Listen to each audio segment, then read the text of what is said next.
So I wonder whether there are lessons in this particular case. Every case is different because every country is different. Every country's rules are different. But Mohamed, you have a case of having 2 passports. Well, now you only have 1. But someone with a Canadian passport.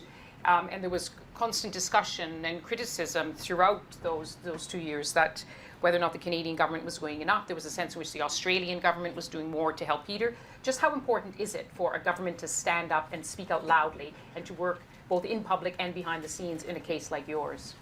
Well, to be honest, I mean, I believe, and I will be starting a debate when I go back to Canada, and I will be speaking in Ottawa on how to improve foreign policy and protection of Canadian citizens, because I do believe that although the consular team and the ambassadors on the ground were doing a great job, throughout the ordeal, even from the beginning, they're visiting me, but there was critique from my family and many people across the world, and I didn't want to believe it when I was in my cell that the government wasn't doing their best. And when I was released on bail, I realized that this critique comes from, there's a reason for it. And I do believe that the Canadian government could have done more. They could have had a more aggressive approach.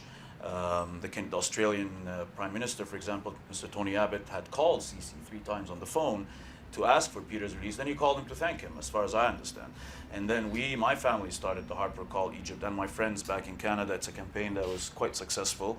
And I think the government responded. Did Harper ever call Egypt? We don't that even was know. The hashtag Harper called Egypt. I'm not even sure. Not used now. Yes. Did he ever call? Do you know? I don't think he did, but well, we knew that there were communications. We don't necessarily know the mode. I think I would agree with that. The ambassador on the ground really used exceptional efforts to support the case and made the case a total priority, far beyond what you would normally see in a consular assistance case. But that's consular assistance. Yeah. That's what I'm sure the family. That's not the same as highest level pressure. Exactly. So when you had Foreign Minister Baird, initially he was like, "Well, you can't have bullhorn diplomacy all the time." So then we said, but then the question was, well, is it quiet diplomacy or are they just quiet? Is there nothing really going on? And so we did expect. I mean, obviously, then you wouldn't expect the Prime Minister to say, here is what I said to President Sisi on the phone, but you might have expected more confirmations of phone calls having taken place.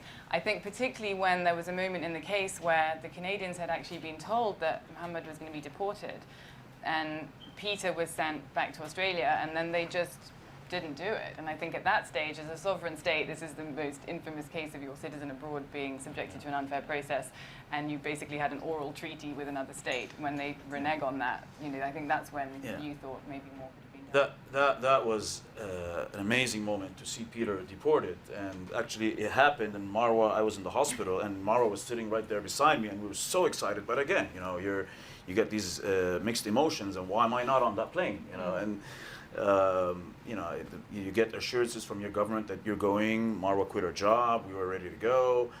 We were even looking into flights, and then suddenly they threw me back in the cage again in the retrial. So it was intense. And here's something that I believe every government now should take in consideration: that I believe as soon as someone is arrested, the government should intervene from day one, from the most senior level of officials, because any chances of extracting a suspect or a prisoner are best before it's referred to trial. Because once it goes into the trial phase and it's into that clogged judicial system, it's really hard for the president to extract you or pull lines for you, and he even said, President Sisi said, "I wish they hadn't gone to court. I wish they had dealt with it." Been deported. So he probably would agree with you.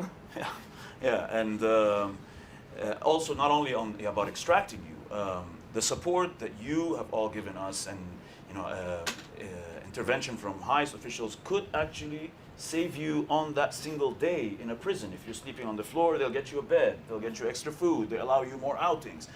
You could be transferred to another prison.